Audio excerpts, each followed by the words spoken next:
hari ini kami bisa satu hati Tuhan untuk memuji dan memuliakan nama-Mu, dan terutama kami rindu untuk mengenal Engkau lebih lagi melalui pembacaan akan kebenaran firman Tuhan dan berdiskusi tentang kebenaran firman-Mu Tuhan.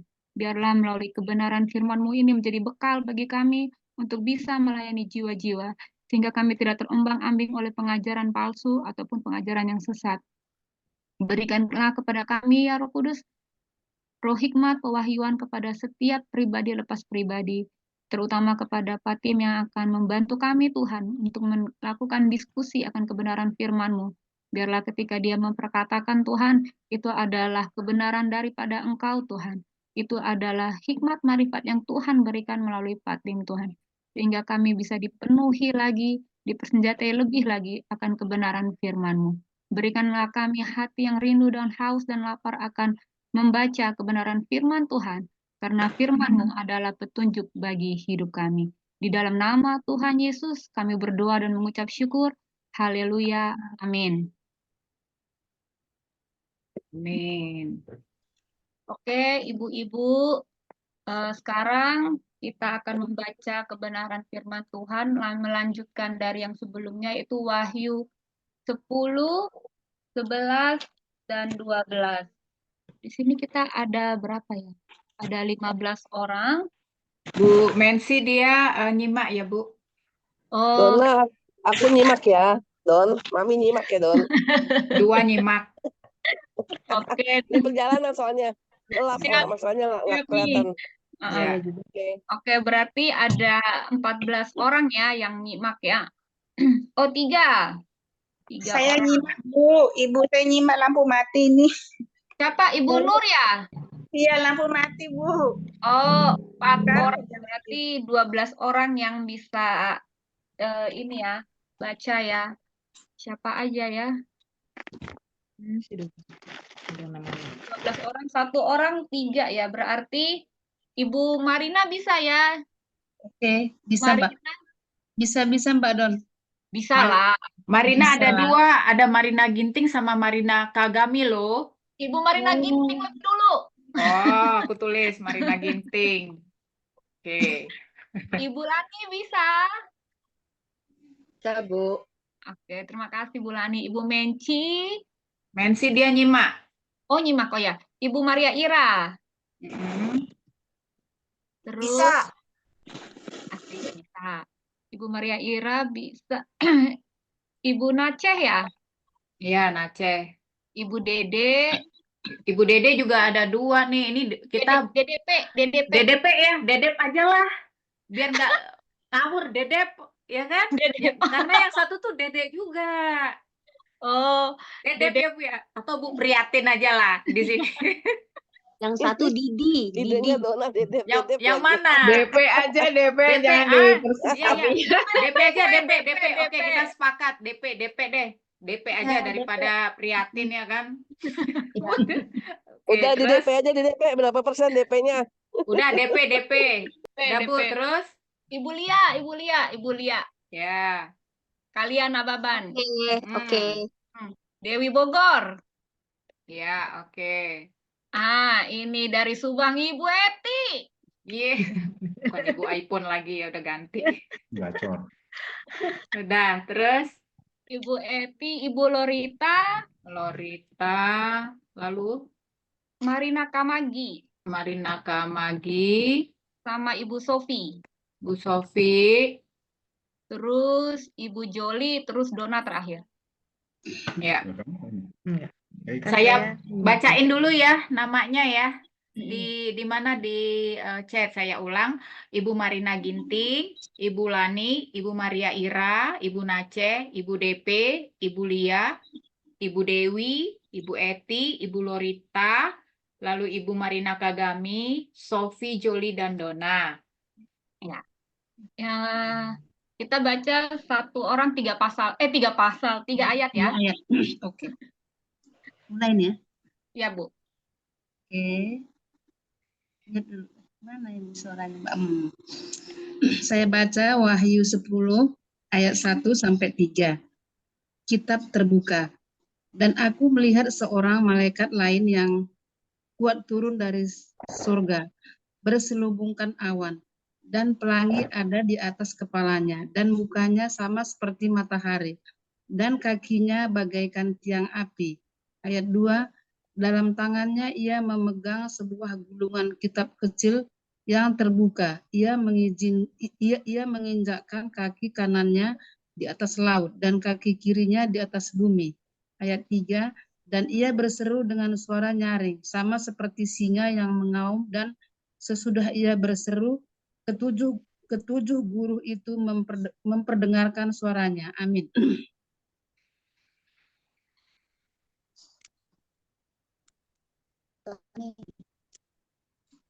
Ibu Lani, Ya, Bu. Ayat 4 ya. Dan sesudah ketujuh guru itu selesai berbicara, aku mau menuliskannya. Tetapi aku mendengar suatu suara dari sorga berkata, meterkanlah apa yang dikatakan oleh ketujuh guru itu dan janganlah engkau menuliskannya. Ayat 5, dan malaikat yang kulihat berdiri di atas laut dan di atas bumi, mengangkat tangan kanannya ke langit. Ayat 6, dan ia bersumpah demi Dia yang hidup sampai selama-lamanya, yang telah menciptakan langit dan segala isinya, dan bumi dan segala isinya, dan laut dan segala isinya. Katanya, tidak akan ada penundaan lagi.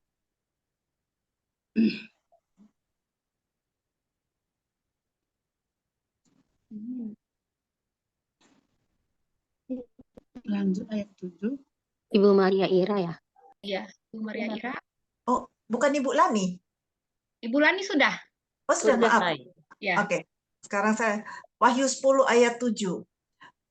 Tetapi pada waktu bunyi sangkakala dari malaikat yang ketujuh, yaitu apabila ia meniup sangkakalanya, maka akan genaplah keputusan rahasia Allah, seperti yang telah ia beritakan kepada hamba-hambanya, yaitu para nabi. Ayat 8, dan suara yang telah kudengar dari langit itu berkata pula kepadaku, katanya, pergilah, ambillah gulungan kitab yang terbuka di tangan malaikat yang berdiri di atas laut dan di atas bumi itu. Ayat 9.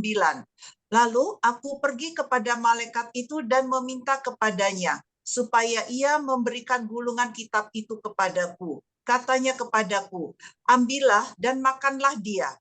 Ia akan membuat perutmu terasa pahit, tetapi di dalam mulutmu ia akan terasa manis seperti madu. Amin. Lanjut.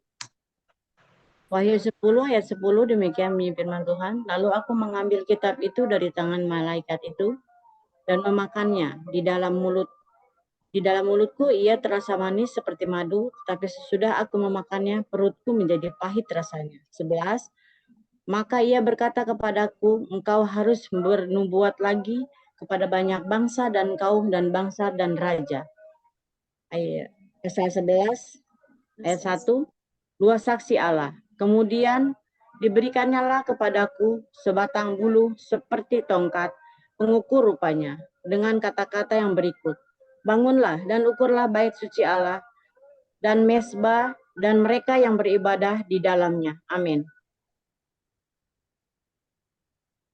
Wahyu 11 ayat 2 sampai dengan ayat 4.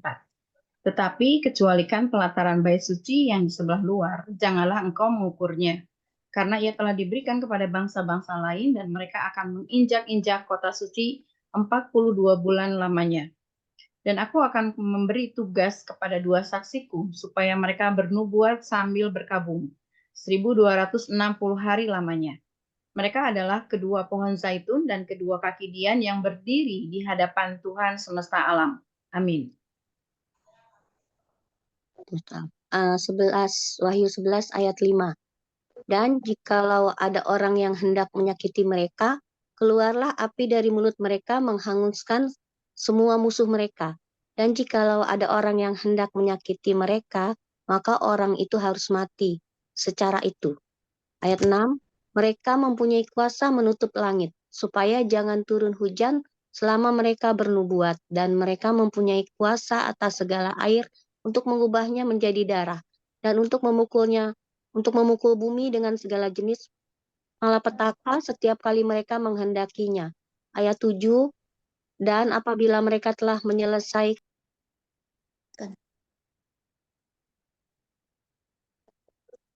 terkunci. Hilang suaranya. Demi Kak, ya.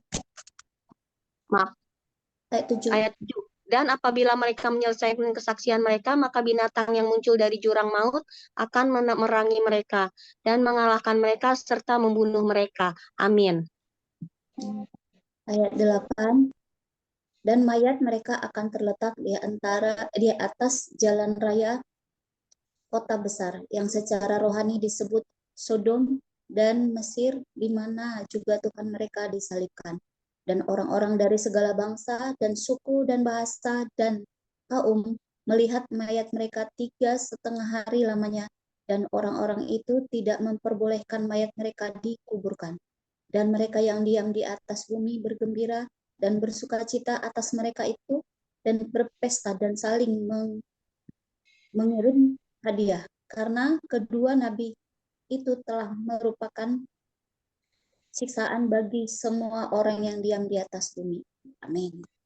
Ayat 11, 3,5 hari kemudian masuklah roh kehidupan dari Allah ke dalam mereka, sehingga mereka bangkit dan semua orang yang melihat mereka menjadi sangat takut. 12, dan orang-orang itu mendengar suatu suara yang nyaring dari sorga berkata kepada mereka, naiklah kemari. Lalu naiklah mereka ke langit, diselubungi awan, disaksikan oleh musuh-musuh mereka. 13, pada saat itu terjadilah gempa bumi yang dahsyat, dan 1/10 bagian dari kota itu rubuh, dan 7.000 orang mati oleh gempa bumi itu, dan orang-orang lain sangat ketakutan, lalu memuliakan Allah yang di sorga. Amin.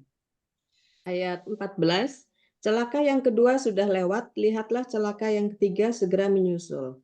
Sangkakala yang ketujuh, nyanyian puji-pujian para tua-tua. 15, lalu malaikat yang ketujuh meniup sangkakalanya, dan terdengarlah suara-suara nyaring di dalam sorga. Katanya, pemerintahan atas dunia dipegang oleh Tuhan kita dan Dia yang diurapinya, dan Ia akan memerintah sebagai Raja sampai selama-lamanya.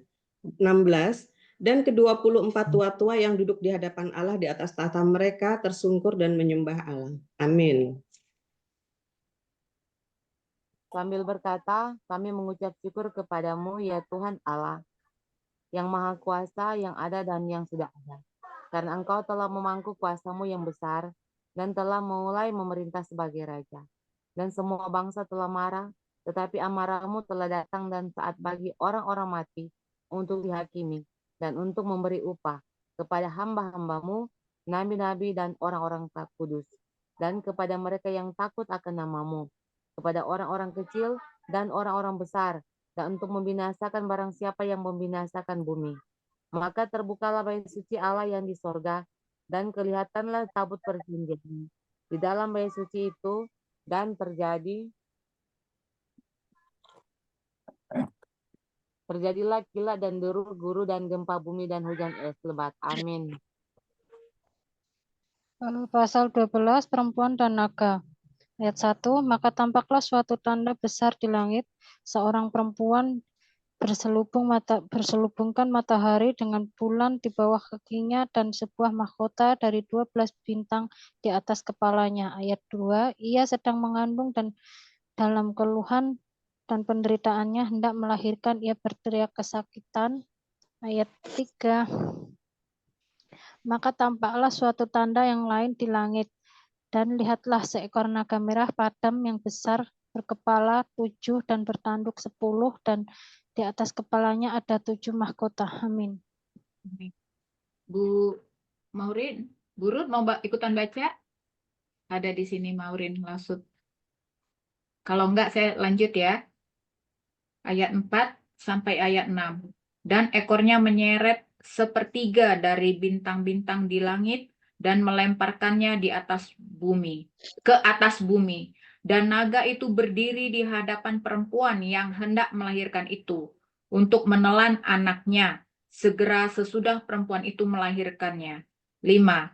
Maka ia melahirkan seorang anak laki-laki yang akan menggembalakan semua bangsa dengan gada besi. Tiba-tiba anaknya itu dirampas dan dibawa lari kepada Allah dan ke tahtanya. 6. Perempuan itu lari ke padang gurun, di mana telah disediakan suatu tempat baginya oleh Allah, supaya ia dipelihara di situ 1260 hari lamanya. Amin. Naga dikalahkan. Maka timbullah peperangan di sorga. Mikael dan malaikat-malaikatnya berperang melawan naga itu, dan naga itu dibantu oleh malaikat-malaikatnya. Tetapi mereka tidak dapat bertahan. Mereka tidak dapat mendapat tempat lagi di surga. Dan naga besar itu si ular tua yang disebut iblis atau Satan yang menyesatkan seluruh dunia, dilemparkan ke bawah. Ia dilemparkan ke bumi bersama-sama dengan malaikat-malaikatnya. Bisa ulang ke Ibu Marina? Ibu Marina Ginting maksudnya.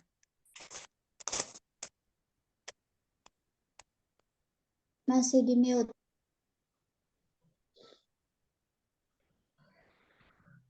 Nyanyian kemenangan. Dan aku mendengar suara yang nyaring di sorga berkata, sekarang telah tiba keselamatan dan kuasa dan pemerintahan Allah kita dan kekuasaan Dia yang diurapinya, karena telah dilemparkan ke bawah.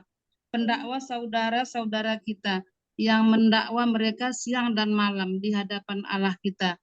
Ayat 11, dan mereka mengalahkan Dia oleh darah anak domba dan oleh perkataan kesaksian mereka, karena mereka tidak mengasihi nyawa mereka sampai ke dalam maut. Ayat 12, karena itu bersukacitalah, hai sorga dan hai kamu sekalian yang diam di dalamnya. Celakalah kamu, hai bumi dan laut, karena iblis telah turun kepadamu dalam geramnya yang dahsyat, karena ia tahu bahwa waktunya sudah singkat. Amin. Ibu Lani. Oh ya.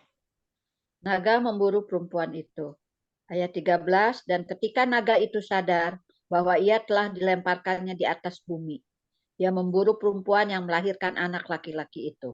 Ayat 14, kepada perempuan itu diberikannya kedua sayap dari burung nasar yang besar, supaya ia terbang ke tempatnya di padang gurun, di mana ia dipelihara jauh dari tempat ular itu selama 1 masa dan 2 masa dan setengah masa. Ayat 15, lalu ular itu menyemburkan dan mulutnya dari air sebesar sungai ke arah perempuan itu, supaya ia dihanyutkan sungai itu. Amin. Wahyu 12 ayat 16.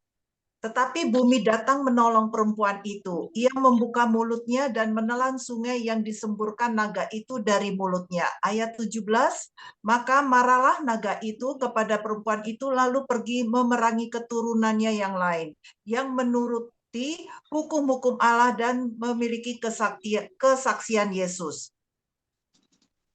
Lanjut ke 13 kah? Wahyu ke 13? 18, ayat 18. Oh, sebentar. Dan ia Sudah selesai sampai Di 12. tempat saya sudah selesai. 18. Sudah Mbak, sudah selesai sampai 12 saja. 10, 11, 12. Oke, ada di sebelah. Ayat 18, dan ia tinggal berdiri di pantai laut. Amin. Amin. Terima kasih Ibu-Ibu sudah membaca kebenaran firman Tuhan. Ini kita dengar sharing dari Pak Tim ya. Ya Pak Tim, boleh? Ya, siap. Sudah, suara saya kedengaran baik nggak ya? Kedengaran Baik. Pak. Kedengaran. Mantap, Pak. Ya, salam Ibu-Ibu sekalian. Dan Shalom. Shalom Pak. dalam forum ini, yaitu forum pembaca Alkitab setia, yang sekarang sedang mempelajari Wahyu 10 sampai Wahyu 12 ya. Wahyu 10 sampai 12. Baik, mungkin Bu Joli bisa tampilkan ini ya.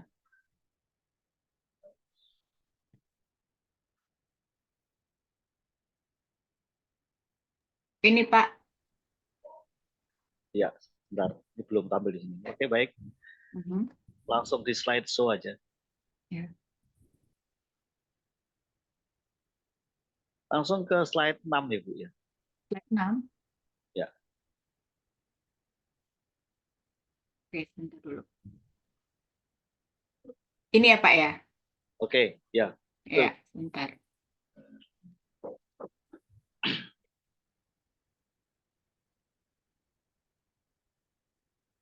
Oke, kita lihat di sini tampilan dari slide ke-6, garis besar lebih dulu ya kita lihat, kita simak karena kita tidak bisa lepaskan ayat-ayat yang kita baca itu dari ayat sebelum dan bahkan ayat yang sesudah kita baca.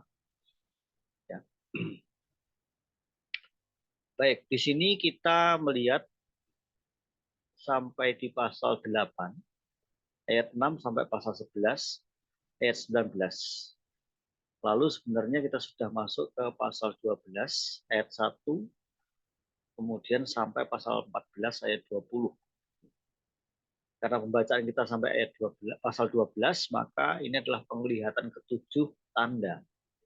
Jadi sebelumnya penglihatan tentang surga, penglihatan ke-7 materai, penglihatan ke-7 sangkakala itu tadi masih kita baca di pasal 11, lalu pasal 12-nya itu penglihatan ke-7 tanda. Baik. Lanjut, Bu.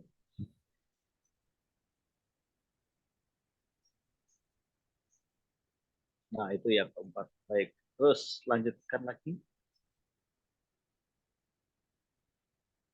Baik, ini belum. Kita langsung ke ayat-ayat ya. Pasal 10 ayat 1 sampai 6. Mari kita simak ayat-ayat yang sudah kita baca tadi. Tujuan dari malaikat perkasa ini jelas mengumumkan penghukuman terakhir atas bumi. Kaki kanannya di atas lautan dan kaki kirinya di daratan. Itu di pasal 10 ayat 2. Menunjukkan bahwa perkataannya menyangkut seluruh ciptaan. Jadi yang dimaksudkan ini malaikat berkata-kata dan menjelaskan bahwa perkataannya menyangkut seluruh ciptaan. Kenapa ada bumi, ada laut. Itu maksudnya seluruh ciptaan. Next.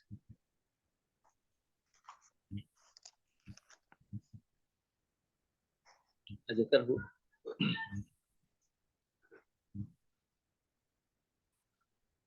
Nah, ini pasal 10. Ayat 7 dulu ya. Tadi sebelumnya, Bu. Sebelum ini. Sebelum. Nah, ini. Nah, dengan mengatakan bahwa ini double. Dengan mengatakan bahwa akan genaplah keputusan rahasia Allah. Yohanes sedang menunjuk kepada tindakan Allah menyingkirkan semua kejahatan dan meninggikan Kristus secara final sebagai Tuhan. Pernyataan ini menimbulkan ketakutan bagi musuh-musuh Allah. Mari kita lihat dulu ayat 7. Akan lebih enak kalau kita lihat ayatnya lalu kita lihat penjelasannya ya, komentarinya gitu.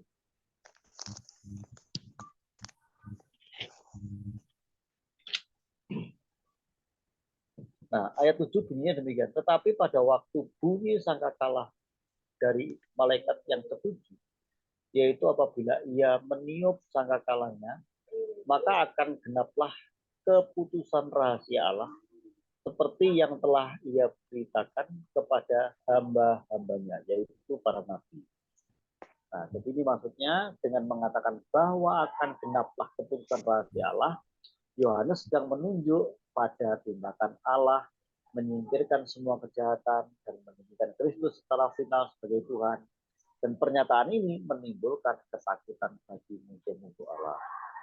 Nah, kalau kita melihat musuh-musuh Allah, berarti ini iblis dan orang-orang yang diilhami oleh iblis, begitu ya.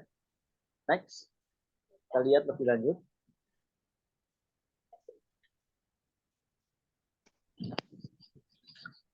Oke, ini ayat 9 sampai 10. Kita lihat ayat 9. Dan orang-orang dari segala bangsa dan suku dan bahasa dan kaum melihat mayat mereka 3,5 hari lamanya. Dan orang-orang itu, maaf, saya salah baca. Pasal 11, ayat 9. Lalu aku pergi kepada malaikat itu dan meminta kepadanya supaya ia memberikan gulungan kitab itu kepadaku. Katanya kepadaku, ambillah dan makanlah dia. Ia akan membuat perutmu terasa pahit, tetapi di dalam mulutmu ia akan terasa manis seperti madu. Lalu ayat 10, lalu aku mengambil kitab itu dari tangan malaikat itu dan memakannya. Di dalam mulutku ia terasa manis seperti madu, tetapi sesudah aku memakannya, perutku menjadi pahit rasanya. Nah, ini menarik sekali. Rupanya penglihatan dan apa yang dirasakan oleh Rasul Yohanes ini juga pernah dialami oleh Nabi Yeskiel. Ya.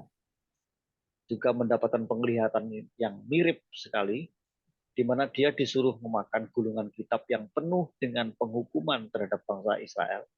Itu terdapat di Yeskiel 3 ayat 1 dan seterusnya. Rasanya manis di mulutnya, tetapi isi gulungan kitab itu membawa kehancuran. Sama seperti gulungan kitab yang Yohanes disuruh makan. Firman Allah manis bagi kita, tetapi orang percaya merasakan manisnya firman Tuhan, tapi menimbulkan dorongan semangat bagi orang percaya, namun tidak demikian bagi orang yang tidak percaya. Ya, rasanya masam bagi perut dan hukuman yang akan datang yang kita harus beritakan kepada orang-orang yang belum percaya. Jadi menarik sekali kalau ini kita perhatikan, sebenarnya simbol-simbol yang diucapkan ini benar-benar menjadi fakta dalam kehidupan ya. Kalau firman Tuhan itu bagi orang percaya itu manis ya. Maksudnya itu bermanfaat gitu. Kalau berbicara manis seperti madu itu berbicara kesehatan. Tapi ini maksudnya kesehatan rohani. Tapi bagi orang yang tidak percaya, firman Tuhan itu bahkan menjadi hukuman gitu ya. Bahkan membuat mereka tidak sejahtera. Tapi kalau kita sekeras apapun firman Tuhan itu membuat kita sejahtera, ya, dan hidup kita, rohani kita bertumbuh di dalam Dia. Baik, kita lanjutkan ya ayat selanjutnya. Pasal 11 sekarang, ayat 1 dan seterusnya. Di situ ada istilah bait suci ya. Kemudian diberikannya kepadaku sebatang bulu seperti tongkat pengukur rupanya, dengan kata-kata yang berikut. Bangunlah dan ukurlah bait suci Allah dan mezbah dan mereka yang beribadah di dalamnya. Dan seterusnya ya, ayat 2 dan seterusnya. Nah, bait suci di sini hampir dapat dipastikan adalah lambang untuk gereja. Maksudnya seluruh orang percaya. Sekali lagi bahwa gereja mempunyai dua pengertian ya. Gereja universal itu berarti semua orang percaya di muka bumi ini, dan gereja lokal itu berarti gereja yang punya mereknya masing-masing ya. Ya kita menyebutnya dengan istilah denominasi gitu ya.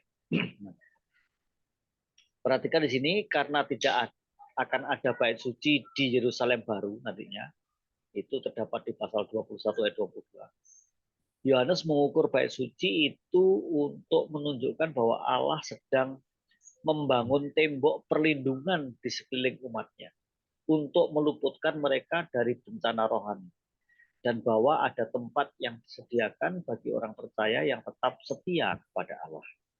Di sini ada istilah bencana rohani. Jadi bencana rohani itu orang-orang yang sudah dirasuki iblis ya, dan ajaran-ajaran sesat ya. Tapi bagi orang yang percaya Kristus, mereka dilepaskan atau diluputkan dari bencana rohani tersebut, dari kesesatan maksudnya ya. kesesatan yang ditimbulkan oleh roh jahat atau iblis. Orang percaya itu dilindungi secara rohani. Sehingga kita bersyukur dalam praktek kehidupan sehari-hari, orang Kristen memiliki Alkitab, firman Allah yang bisa dibaca, dan itu menghindarkan kita dari kesesatan. Karena definisi sesat itu berarti tidak mengerti kitab suci dan tidak mengerti kuasa Allah. Sehingga kita yang percaya kepada Tuhan dan tetap bisa membaca Alkitab setiap hari, itu suatu anugerah yang luar biasa. Itu ibu-ibu sekalian. Kemudian berikutnya itu masih ayat 1 sampai ayat 2. Orang-orang yang menyembah di dalam bait suci akan dilindungi secara rohani. Tetapi mereka yang ada di luar akan mengalami penderitaan hebat. Ini siapa yang dimaksudkan di luar? Ini sebenarnya menyindir orang-orang percaya, tetapi mereka tidak pernah mau masuk ke dalam, gitu ya. Nggak pernah mendalami kebenaran firman Tuhan. Sehingga rohaninya itu kering kerontang dan mereka akan mengalami penderitaan yang hebat secara rohani. Selalu mengalami problema iman dan juga mempertentangkan antara pengetahuan dan kerohanian. Sehingga mereka melihat ada banyak hal-hal janggal yang ditemui dan mereka tidak benar-benar mau masuk untuk meminta supaya Tuhan memberikan hikmat sehingga mengerti hal-hal yang rahasia. Itu adalah gambaran dari orang-orang yang menderita, yang di luar itu ya. Nah, ini adalah cara lain untuk mengatakan bahwa umat percaya akan dilindungi ketika melewati penganiayaan. Tetapi orang-orang yang tidak mau percaya akan dibinasakan. Jadi orang yang tidak mau percaya itu bisa jadi adalah orang-orang yang sudah terlibat aktif dalam pelayanan, tapi tidak mau percaya firman Tuhan. Justru firman Tuhan itu diotak-atik, jadinya membuat kita semakin bingung. Nah, sekarang ini muncullah pengajaran-pengajaran yang aneh-aneh yang tidak sesuai dengan firman Tuhan dan mereka merasa itu yang benar gitu ya, dan mereka memperjuangkannya gitu. Aneh sekali ya sekarang ini. Nah, inilah yang disebut masa penyesatan yang semakin hebat dalam Alkitab. Next Bu, kita lanjutkan. Sekarang ayat 3. Kita lihat ayat 3. Saya baca dulu ayatnya ya. Dan aku akan memberi tugas kepada 2 saksiku supaya mereka bernubuat sambil berkabung 1260 hari lamanya. Nah, kedua saksi ini mirip dengan Musa dan Elia, 2 nabi besar Allah, tetapi ada keterangan bahwa keduanya memiliki kesaksian Yesus. Itu di pasal 12 ayat 17. Jadi kemungkinan adalah 2 nabi besar ini mewakili Israel dan gereja. Jadi ini menjadi simbol atau ikon ya dari Israel dan gereja, Musa dan Elia ini. Tapi ini tafsir ya, di situ karena nggak dicantumkan namanya, nggak ditulis bahwa itu adalah Musa dan Elia, tapi 2 saksi saja. Next, ayat berikutnya. Mungkin slide berikutnya ya maksud saya. Nah, di slide berikut ini, dalam kitab Wahyu, angka-angka kemungkinan bermakna simbolis dan bukan harafiah. Ya, 42 bulan atau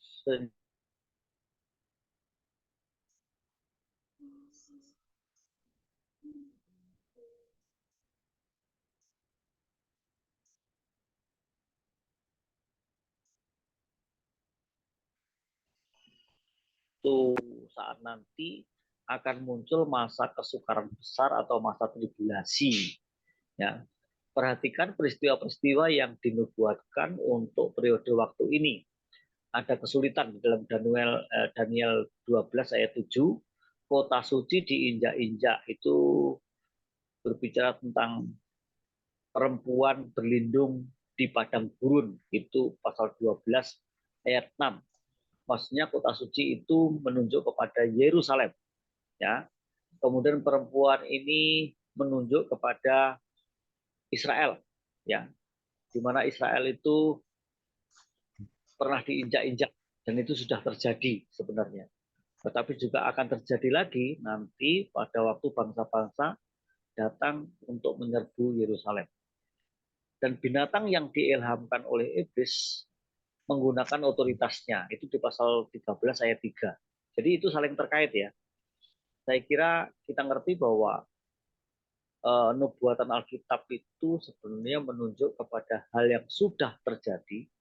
Itu berarti gambarannya seperti pada tahun 70 Masehi, di mana Jenderal Titus menghancurkan Yerusalem, meratakan Yerusalem dengan tanah.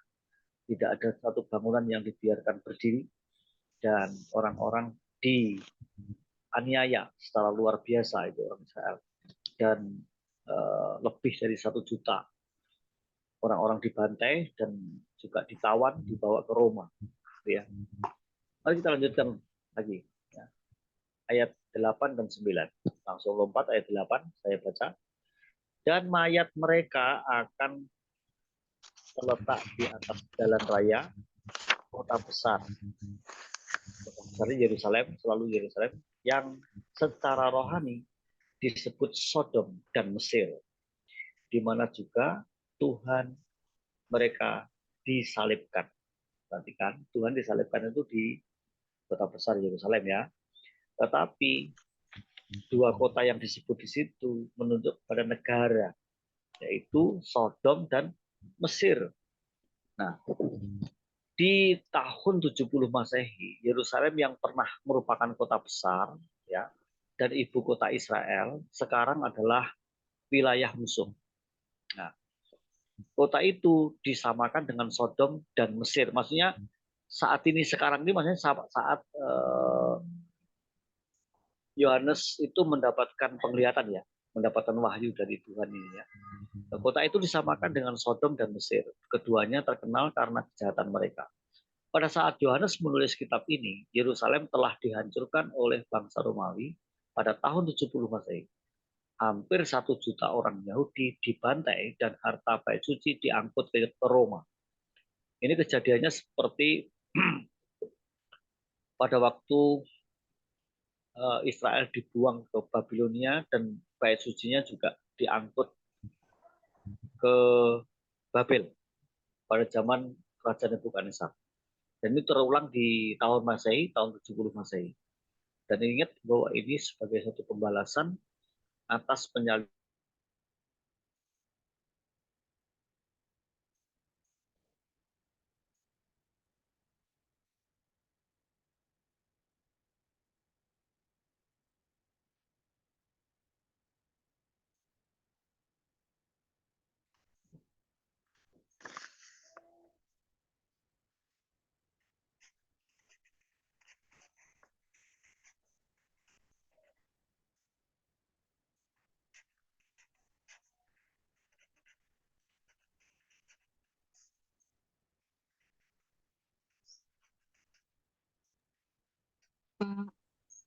Ini lagi ini ya, Pris ya? Atau saya aja yang nggak dengar?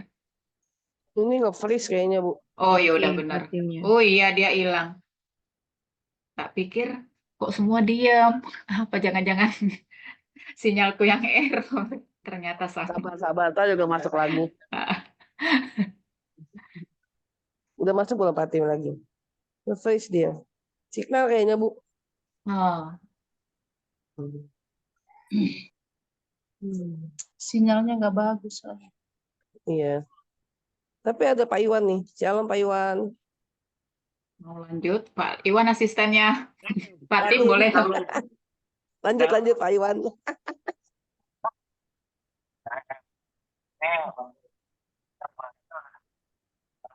Pak Iwan suaranya Betul, Pak kecil. Tim.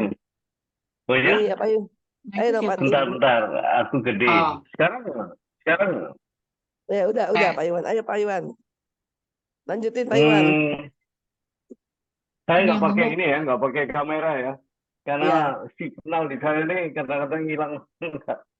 Iya, Jadi kitab oke. Wahyu nih, yang pengalaman saya waktu dulu ikut pelajaran ini memang itu merupakan satu kitab gambaran dari perjalanan Yesus. Jadi bukan seperti yang dulu kita bayangin kayak nubuatan yang aneh-aneh. Padahal itu sebetulnya kan kalau dimulai dari saya nggak ngikutin ya Pak tim dari awal gimana. Tapi yang saya tahu dari awalnya kalau kita baca Wahyu 1, Wahyu 2 itu kan kitab Wahyu itu sebetulnya adalah kitab penggembalaan yang isinya tuh penghiburan, tapi ada tentang akhir zaman gitu.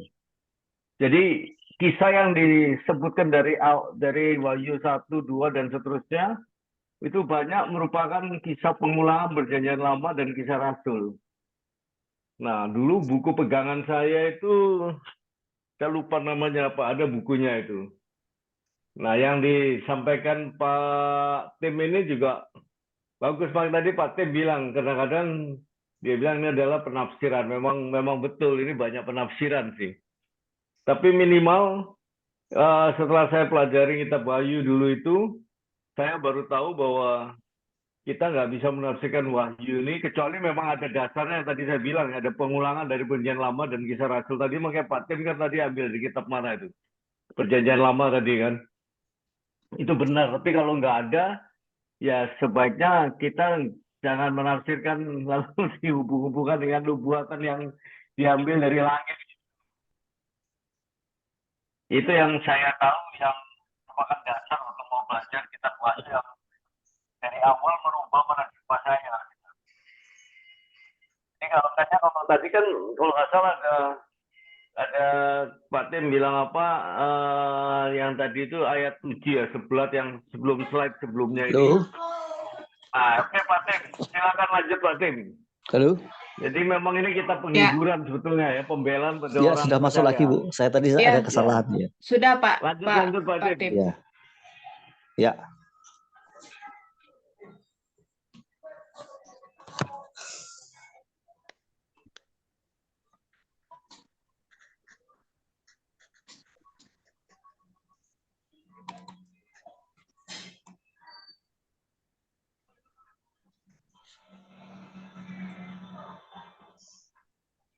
Ya, Pak Tim kelihatan kan? Ini 11, pasal 11 ayat 8 sampai 9. Ya, halo.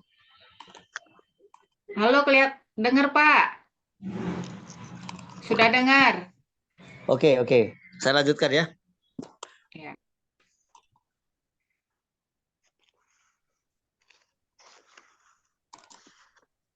Halo. Ya. Lanjut Pak, suaranya jelas kok. Suaranya kecil. Enggak Pak, suaranya jelas. Dona atau Bu Joli? Jelas, Pak.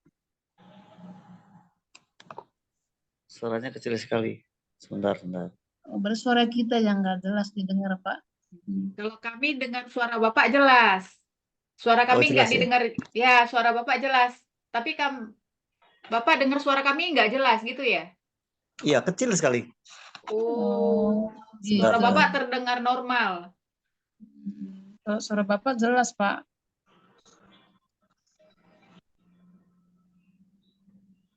Baik, kalau gitu saya lanjutkan ya. Tadi Pak Iwan ya masuk ya? Iya, Pak Iwan masuk, Pak. Iya, Pak Tim, ada Pak Iwan. Ada Bulis juga. Oke Pak Tim, selamat malam. Lanjut Pak Tim, saya dengerin lagi. Oke. Di unmute. Oh ya, sudah. Oke. Puji Tuhan, Pak Iwan masuk. Ya. Tadi tuh rupanya saya masih pakai kuota data yang ada di HP. Saya lupa mengkoneksi dengan WiFi sehingga tiba-tiba mati tadi itu. Baik, saya lanjutkan ya. Pasal 11 ayat 8 sampai 9. Saya ulang itu uraian yang sudah saya tulis di situ. Yerusalem yang pernah merupakan kota besar dan ibu kota Israel, sekarang adalah wilayah musuh. Kota itu disamakan dengan Sodom dan Mesir. Keduanya terkenal karena kejahatan mereka. Pada saat Yohanes menulis kitab ini, Yerusalem telah dihancurkan oleh bangsa Romawi pada tahun 70 Masehi. Ingat bahwa kitab Wahyu ini ditulis sekitar tahun 95 sampai 94 sampai 95, ya kan? Jadi ini sudah melewati masa penghancuran Yerusalem. Dan di sini lihat ya, penghancuran Yerusalem oleh Jenderal Titus itu itu mencapai 1 juta orang Yahudi dibantai. Dan harta bait suci diangkut ke Roma. Lanjut Bu, Joli. Ayat berikutnya, ayat 10. Oke. Saya baca ayat 10 dulu ya. Dan mereka yang diam di atas bumi bergembira dan bersukacita atas mereka itu, dan berpesta dan saling mengirim hadiah. Karena kedua nabi itu telah merupakan siksaan bagi semua orang yang diam di atas bumi. Nah, ini menarik, sebagai wakil dari setiap orang percaya yang telah bersaksi bagi Yesus Kristus. 2 saksi setia terakhir itu adalah gambaran mengenai keperkasaan dan juga kerapuhan. Mereka menang, mereka kalah, dan menang lagi. Nah, ini berbicara tentang 2 saksi itu. Nanti kalau ada pertanyaan akan saya jelaskan lebih dalam, tapi kita lanjutkan dulu. Berikutnya. Lompat ke ayat 13. Saya baca dulu ya, 13. 3,5 hari kemudian, masuklah roh kehidupan dari Allah ke dalam mereka, sehingga mereka bangkit dan semua orang yang melihat mereka menjadi sangat takut. Ini maksudnya 2 saksi itu. Ayat 13 ini, maaf, tadi saya ayat 13 atau ayat berapa tadi? Sebentar, sorry. Salah. Oke. Tujuan akhir dari rencana keselamatan Allah adalah agar segala ciptaan memuliakan Dia. Dia ini adalah Kristus. Kemudian menunjuk kepada kemegahan, gemerlap, dan keagungan Allah. Lalu ayat berikutnya, ayat 15. Saya baca dulu ayat 15. Ini tentang peniupan sangkakala yang ke-7. Ingat ya, kalau nanti di gambar itu kan materai pertama sampai materai ke-6, lalu materai terakhir ke-7 itu tiupan sangkakala pertama. Ketika tiupan sangkakala ke-7 itu berarti cawan dimulai ditumpahkan untuk yang pertama. Jadi ini berbicara peningkatan penghukuman, seperti yang saya jelaskan di waktu-waktu lalu ya. Lalu ayat 15, lalu malaikat yang ke-7 meniup sangkakalanya, dan kedengaranlah suara nyaring di dalam surga, katanya, pemerintahan atas dunia dipegang oleh Tuhan kita dan Dia yang diurapinya, dan Ia akan memerintah sebagai raja sampai selama-lamanya. Ini pujian kepada Kristus ya. Sangkakala ke-7 ditiup, memberitahukan kedatangan sang raja. Sekarang tidak mungkin lagi berbalik. Jadi orang-orang itu tidak mungkin berbalik, jadi harus menghadapi kondisi situasi yang sudah tidak bisa diubah lagi. Ya. Hukuman-hukuman yang datang bukan lagi sebagian, melainkan lengkap dalam mengadakan penghancuran. Allah memegang kendali dan Dia melepaskan murkanya dengan sepenuhnya atas dunia yang jahat, yang tidak mau bertobat dan datang kepadanya. Ya. Jadi murkanya sungguh-sungguh luar biasa, penuh. Kalau sudah berbicara sangkakala ke-7 berarti ada peningkatan penghukuman, yaitu cawan mulai ditumpahkan. Begitu ya. Lalu berikutnya, Bu, ayat 18, masih pasal 11. Saya akan baca ayat 18. Dan semua bangsa telah marah. Semua bangsa telah marah.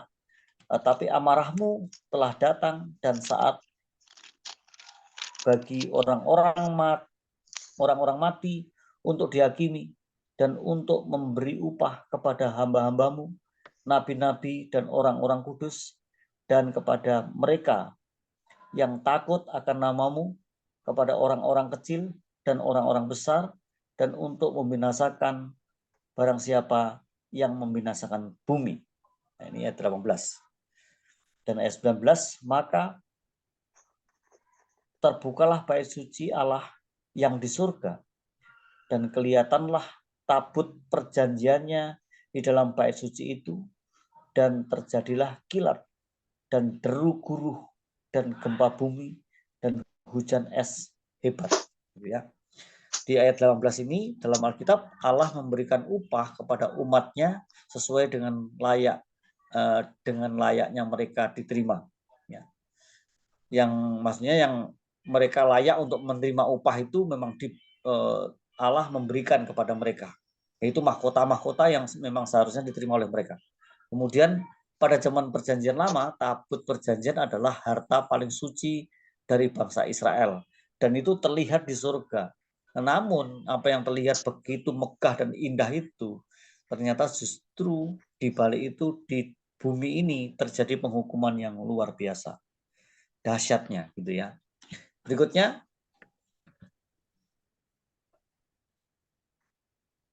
pasal 12. Pasal 12 ayat 1 ya. Baik. Maka tampaklah suatu tanda besar di langit, seorang perempuan berselubungkan matahari dengan bulan di bawah kakinya dan sebuah mahkota dari 12 bintang di atas kepalanya. Coba teruskan sampai ayat 6. Perempuan itu melambangkan umat setia Allah yang selama ini menanti-nantikan Mesias. Mahkota dari 12 bintang melambangkan 12 suku Israel.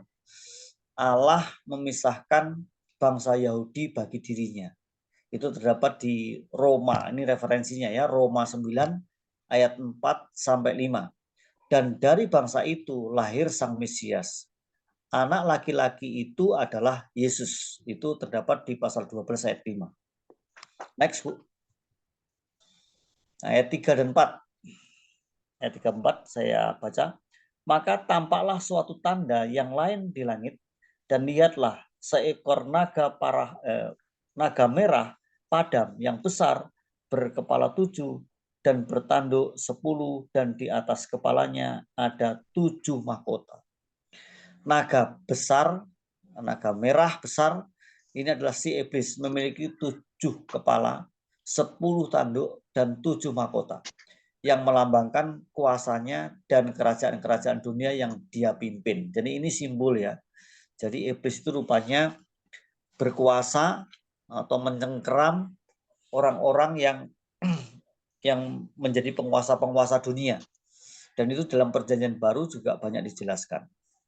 Jadi naga merah besar itu maksudnya adalah iblis, dan kepala 7 itu berbicara tentang 7 bangsa begitu ya. 10 tanduk itu berbicara tentang kekuasaannya itu ya, raja-raja, dan 7 mahkota itu berbicara tentang otoritasnya ya, melambangkan kuasanya yang besar, yaitu kerajaan-kerajaan dunia ini. Nantinya akan seperti itu, dan sebenarnya sudah ada penggenapan, berarti double penggenapan ya. Dulu-dulu sudah ada orang-orang yang seperti itu. Seperti di dalam nubuatan Daniel itu menunjuk kepada Nebukadnezar, menunjuk kepada raja Media Persia, menunjuk kepada raja Yunani, kemudian Romawi gitu ya. Lanjut pasal 12 ayat 6. Saya akan baca ayat 6 ya. Perempuan itu lari ke padang gurun di mana telah disediakan suatu tempat baginya oleh Allah, supaya ia dipelihara di situ 1260 hari lamanya. Padang gurun melambangkan tempat pengungsian dan perlindungan rohani terhadap iblis.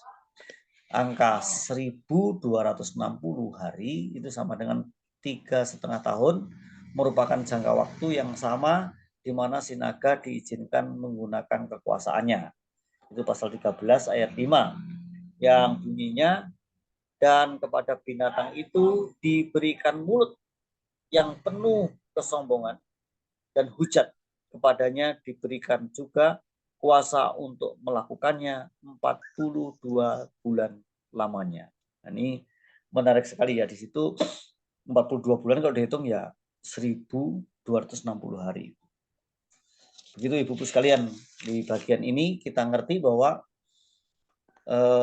ada perlindungan rohani dari Tuhan Allah kepada orang-orang Israel dan juga gereja Tuhan. Padang gurun ini melambangkan tempat pengungsian ya bagi orang-orang yang percaya. Lalu berikutnya, supaya kita tidak jenuh melihat tulisan-tulisan, lihat gambar sebentar ya. Nah, ini gambarannya. Nah, kalau ibu-ibu melihat ini, maka kita berada di bagian ini. Setelah salib itu zaman gereja ya kan. Nah, nubuatan dari Yohanes ini berbicara tentang penghukuman yang kita sudah baca. Ada 7 meterai, dan di meterai yang ke-7 berarti sangkakala pertama dimulai, lalu sangkakala yang ke-7 cawan dimulai. Dan semua ini baik meterai, sangkakala dan cawan berbicara tentang penghukuman Allah. Puncaknya Kristus datang kedua kali atau second coming di sini ya. Ini juga disebut perang Armagedon pada waktu Yesus datang kedua kali. Dan juga pengadilan bagi bangsa-bangsa. Jadi betapa dahsyatnya karena peperangan itu mencakup hal-hal yang bersifat fisikal atau lahiriah gitu ya, yang kelihatan, yang kasat mata, dan juga melibatkan hal-hal yang bersifat supranatural yang tidak kasat mata, sehingga begitu dahsyatnya peperangan ini. Lanjut Bu. Pasal 12 ayat 7. Pasal 12 ayat 7, saya baca dulu ya. Maka timbullah peperangan di surga. Perhatikan, timbullah peperangan di surga. Mikael dan malaikat-malaikatnya berperang melawan naga itu. Dan naga itu dibantu oleh malaikat-malaikatnya. Malaikat-malaikat yang jatuh dalam dosa ini maksudnya. Pasukannya punya nih, pasukan besarnya ya. Yaitu sepertiga dari jumlah malaikat. Nah, ini ayat 7. Peristiwa ini menggenapi Daniel 12 ayat 1. Ya. Mikael adalah malaikat yang berkedudukan tinggi. Salah satu tanggung jawabnya adalah menjaga komunitas orang percaya kepunyaan Allah. Itu sebabnya ada peperangan yang dahsyat antara Mikael ini yang melindungi orang-orang percaya dan iblis yang berusaha untuk merenggut atau menerkam atau mempengaruhi atau bahkan menyerang orang-orang yang percaya. Dan Mikael itu melindungi. Gitu ya. Berikutnya, silakan. Nah, masih 12 ayat 7 ya. Jauh lebih banyak hal yang terjadi pada kelahiran, kematian, dan kebangkitan Kristus daripada yang disadari sebagian besar orang. Jadi peristiwa kelahiran, kematian, dan kebangkitan Kristus itu dicatat ya di dalam kitab Wahyu ini. Ayat yang ke-7 tadi bunyinya kan, maka timbullah peperangan di surga, Mikael dan malaikat-malaikatnya berperang melawan naga itu, dan naga itu dibantu oleh malaikat-malaikatnya. Tetapi mereka tidak dapat bertahan. Mereka tidak mendapat tempat lagi di surga. Ya. Dan naga besar itu, ayat 9, si ular tua yang disebut iblis adalah Satan yang menyesatkan seluruh dunia, dilemparkan ke bawah. Ia dilemparkan ke bumi bersama-sama dengan malaikat-malaikatnya, yaitu orang-orang yang malaikat-malaikat yang jatuh dalam dosa, yang memberontak ya sepertiga jumlah malaikat. Jadi jauh lebih banyak hal yang terjadi pada kelahiran, kematian, dan kebangkitan Kristus daripada yang disadari sebagian besar orang.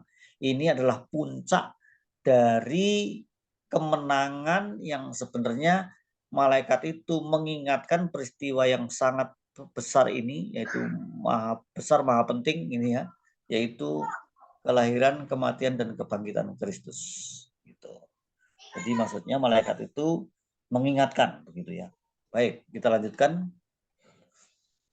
Pasal 12 ayat 9 dulu.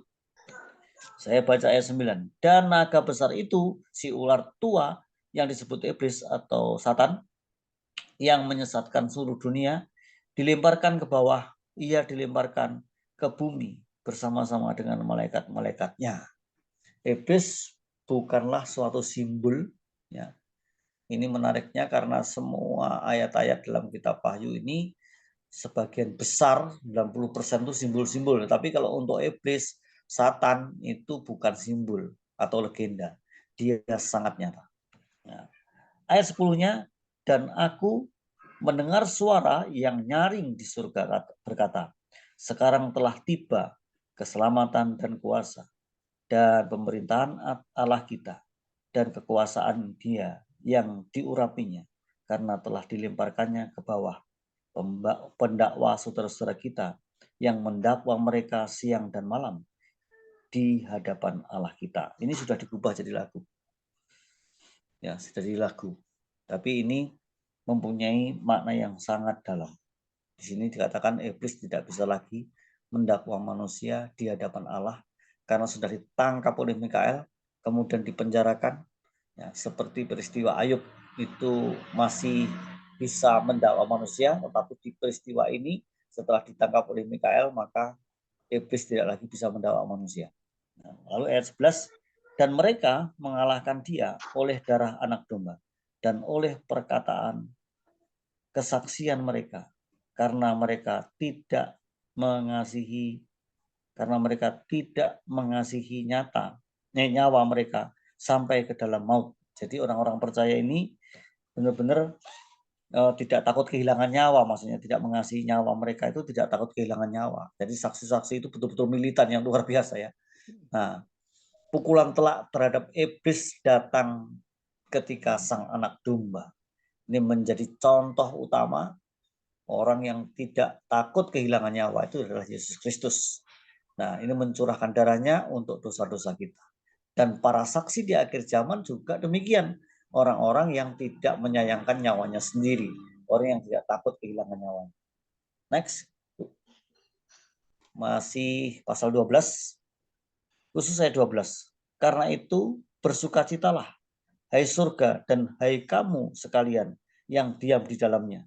Celakalah kamu, hai bumi dan laut, karena iblis telah turun kepadamu dalam geramnya yang dahsyat, karena ia tahu bahwa waktunya sudah singkat. Nah, di sini menarik peristiwa-peristiwa di bumi itu, karena iblis dilemparkan di bumi, sebelum ditangkap itu begini nih, iblis mulai melakukan penganiayaannya karena dia mengetahui bahwa waktunya sudah dekat atau sudah singkat maksud saya. Kita hidup pada hari-hari terakhir dan iblis menjadi semakin giat bekerja. Itu harus diingat oleh kita semua bahwa kita ini hidup di hari-hari terakhir dan iblis menjadi semakin giat bekerja. Namun jangan lupa bahwa kita ini sudah ditetapkan untuk menjadi pemenang. Kenapa menjadi pemenang? Karena kita orang-orang yang berpegang kepada salib Kristus. Orang-orang yang sudah dilindungi oleh kuasa darah Yesus. Ya, sehingga kita dijamin menjadi pemenang-pemenang di akhir zaman. Namun demikian jangan sampai kita tak kabur juga. Sehingga kita hidup sembarangan. Kita harus hidup semakin hari semakin tertib, semakin suka untuk membaca Alkitab, semakin suka untuk berdoa, dan itulah kondisi akhir zaman ini dapat kita hadapi dengan sangat baik oleh karena kita menjadi tentara-tentara atau laskar-laskar Kristus yang mempunyai kemampuan untuk mengalahkan dunia ini, ya. Begitu. Lalu yang slide yang terakhir, langsung lompat ayat 17. Saya akan baca ayat 17. Ini yang saya ambil yang penting-penting saja, Ibu sekalian ya. Maka marahlah naga itu kepada perempuan itu, lalu pergi memerangi keturunannya yang lain, yang menuruti hukum-hukum Allah dan memiliki kesaksian Yesus. Nah, ini agak susah ini. Ya. Tadi kesaksian itu kan mirip nabi, yang disebutkan adalah dua nabi besar, yaitu Musa dan Elia. Namun kalau kita melihat di sini, lalu kita hubungkan dengan ayat 1, pasal 2 ayat 1, yaitu perempuan dan naga, maka tampaklah suatu tanda besar di langit. Seorang perempuan berselubungkan matahari dengan mulut dengan bulan di bawah kakinya dan sebuah mahkota dari 12 bintang di atas kepalanya. Ini perempuan ini yang melambangkan orang-orang Yahudi yang setia, dan anak laki-lakinya melambangkan Kristus, dan anak-anak yang lain bisa merupakan orang-orang percaya, yaitu orang Kristen.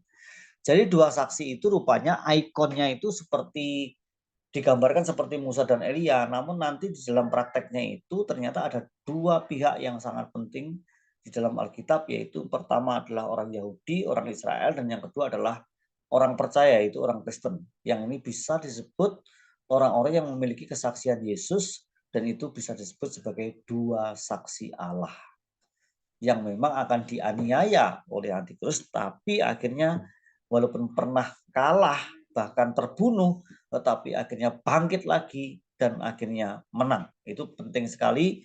Secara rohani kita tahu bahwa kita dijamin menjadi pemenang.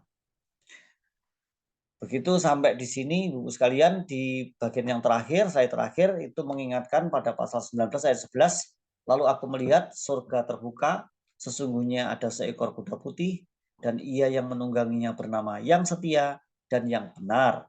Ia menghakimi dan berperang dengan adil. Inilah yang kita tunggu, inilah kita nantikan, yaitu kedatangan Kristus kedua kali. Dan dia disebut Jesus as Commander, seorang komandan perang yang akan memenangkan sebuah peperangan yang dahsyat, yaitu perang Armageddon, atau perang yang kita sebut dengan perang dunia ketiga, gitu ya. Dan Yesus memimpin peperangan yang dahsyat itu, dan yang dipimpin adalah orang-orang kudus dan juga para malaikat dari tempat yang maha tinggi. Orang-orang kudus itu berarti dua belah pihak ya, baik Yahudi maupun non-Yahudi. Kalau Yahudi ya orang-orang Israel sekarang ini, dan non-Yahudi berarti orang-orang yang percaya Kristus di segala belahan dunia ini atau di bangsa-bangsa yang ada di bumi ini. Begitu Ibu sekalian, sampai di sini. Nanti mungkin saya kembalikan dulu ke Bu siapa? Bu Dona ya. Iya, Pak. Oke, Ibu-ibu. Terima Moderator. kasih banyak Pak Tim atas penjelasannya mengenai Wahyu dari 10, 11, dan 12. Ibu-ibu kiranya ada pertanyaan yang mau didiskusikan, mungkin bisa di-sharing. Serem ya perumpamaan perempuan dan naga. Silakan Bu Juli. Enggak, aku cuma nimpalin bacanya tuh serem gitu loh. Perempuan dan naga ini tak baca, tak ikut-ikutin, ya ampun seremnya gitu loh. Tuh, penglihatannya tuh serem. Walaupun sudah dijelasin sih sama Pak Tim tadi ya, misalnya perempuan itu melambangkan apa, naga itu melambangkan apa gitu kan. Kalau misalnya kita nggak mengerti, ini bacanya, wih, ngeri juga ya penglihatannya bisa sampai begini gitu loh. Sampai ke, pokoknya 12 ini saya membacanya itu agak sedikit serem sih. Tapi untung sudah dijelasin tadi lambang-lambangnya itu. Betul.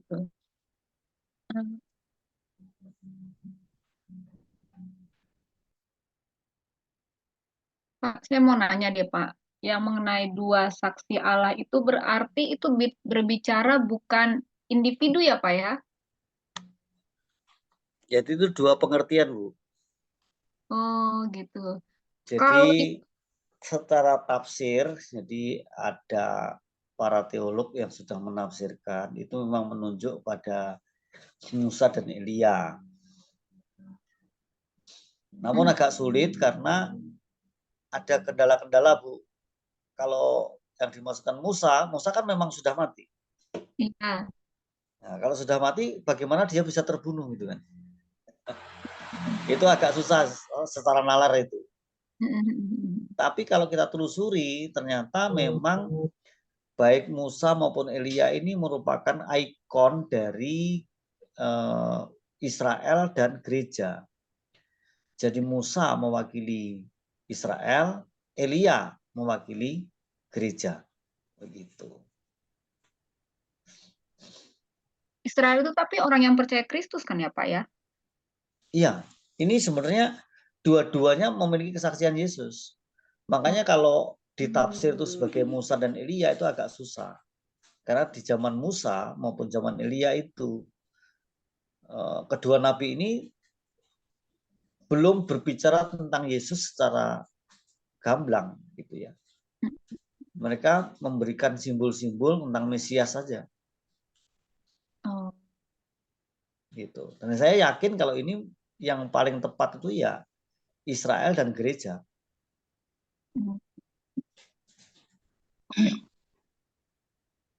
Begitu Bu Duna. Ya, ya Pak. Ini Pak ada pertanyaan dari Ibu Lis, mau tanya tentang gambar tadi masa tribulasi itu bagaimana? Masa tersebut apakah untuk orang-orang pilihan atau semua manusia? Nah, masa tribulasi itu sebenarnya fokusnya itu ke bangsa Israel ya Bu, bangsa Yahudi.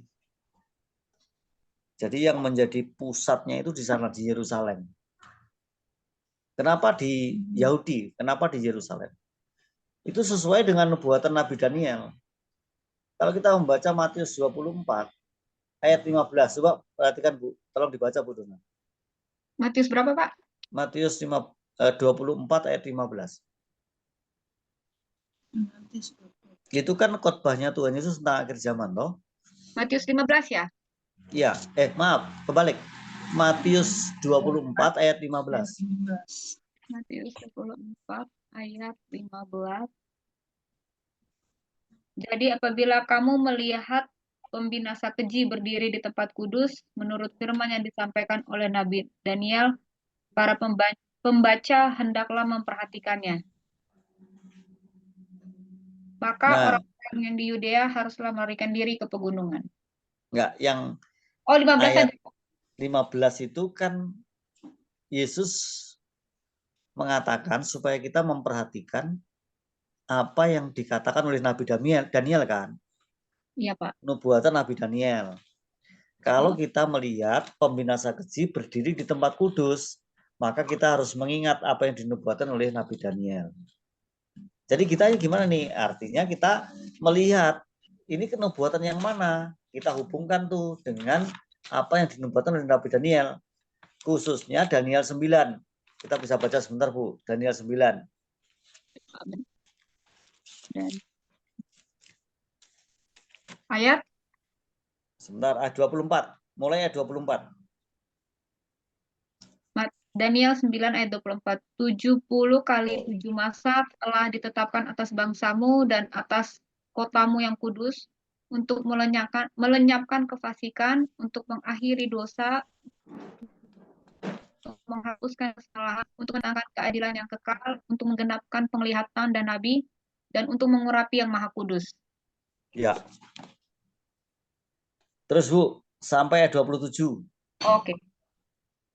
Maka ketahuilah dan pahamilah dari saat firman itu keluar, yakni bahwa Yerusalem akan dipulihkan dan dibangun kembali sampai pada kedatangan seorang yang diurapi, seorang raja, ada 7 kali masa dan 60 kali 7 masa lamanya.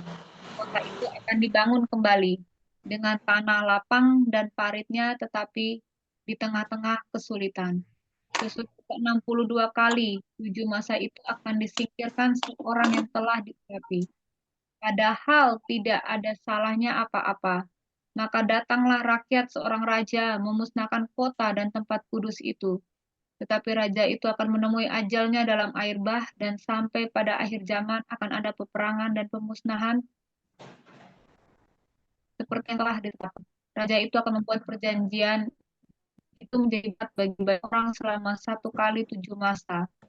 Pada pertengahan 7 masa itu ia akan menghentikan korban sembelihan dan korban santapan, dan di atas sayap kekejian akan datang yang membinasakan sampai pemusnahan yang telah ditetapkan menimpa yang membinasakan dia. Oke. Sampai ayat 27 udah.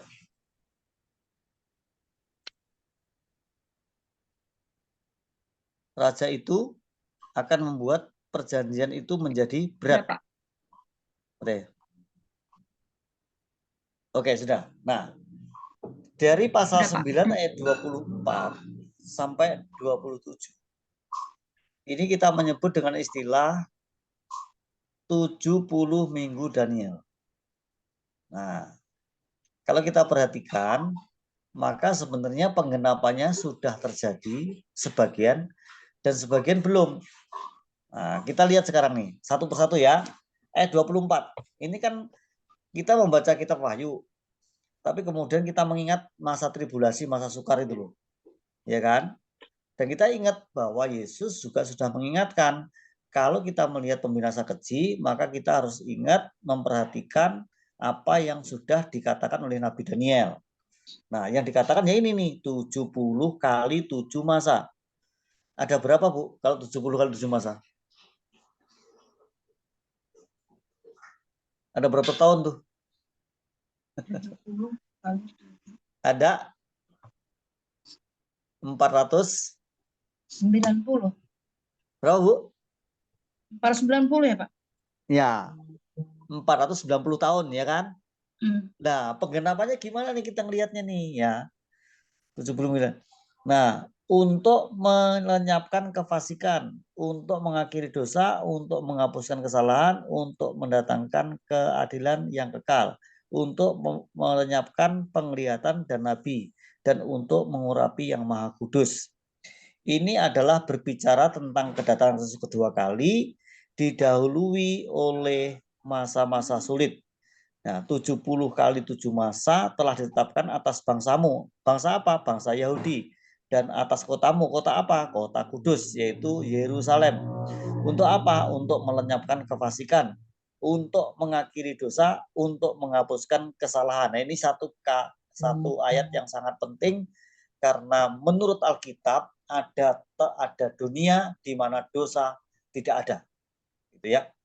Kalau kejahatan tidak ada, kefasikan tidak ada, dan itu berarti pada waktu Kristus Yesus memerintah sebagai Mesias. Kapan itu terjadi? Ya nanti ketika Yesus datang kedua kali.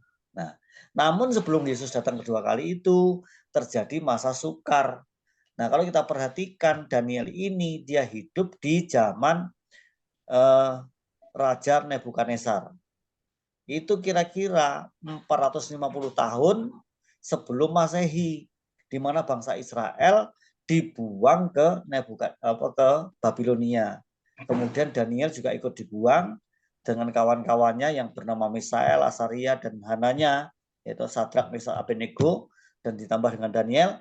Itu mereka berempat tuh ada di pembuangan sebenarnya. Tetapi luar biasanya karena dia disertai oleh Tuhan dan diberikan roh yang luar biasa, maka Daniel bisa menjelaskan mimpi yang dialami oleh Nebukadnezar, yang membuat Nebukadnezar gundah gulana dan kalut itu.